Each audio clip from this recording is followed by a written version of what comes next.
Yan. Pinindot mo na.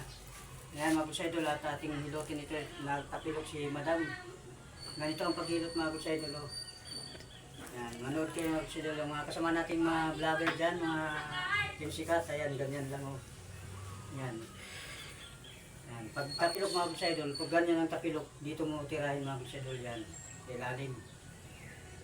Yan ang nalalaman ko sa pagkisda. Yan, ganyan. Ayan. Yan ang mapakita mo yung mukha ni mama mo. Yan. Ganyan, tingnan mong nararamdaman niya. Talagang ano niya. Yan.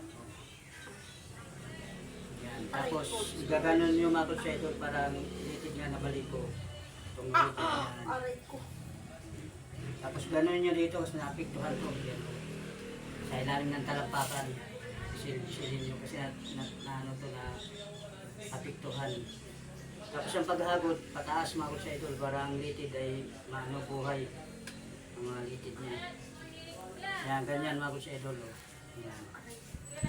Kasi magaling tayo maghilot mga sa idol sa mga tapilok, mga pilay. Yan.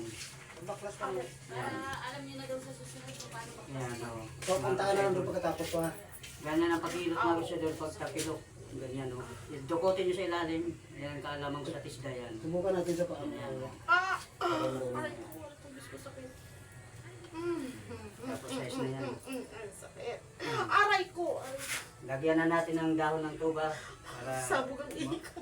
mawala yung ano niya, Aray ko. pamamaga. Sakit! Sakit! Isin mo lang. Kung na lang doon.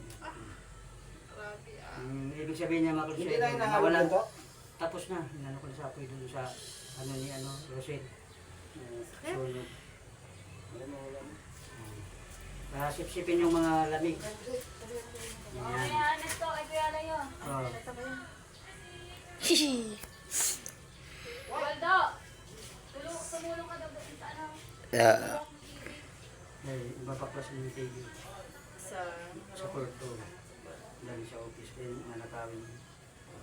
pagulong tao dyan. Yeah, tsaka iba si nakaba pag mag-duty kung gabi na uwi. Kasamang mga. Mana mayat na dyan na, mana. Yan, patayin mo na idol.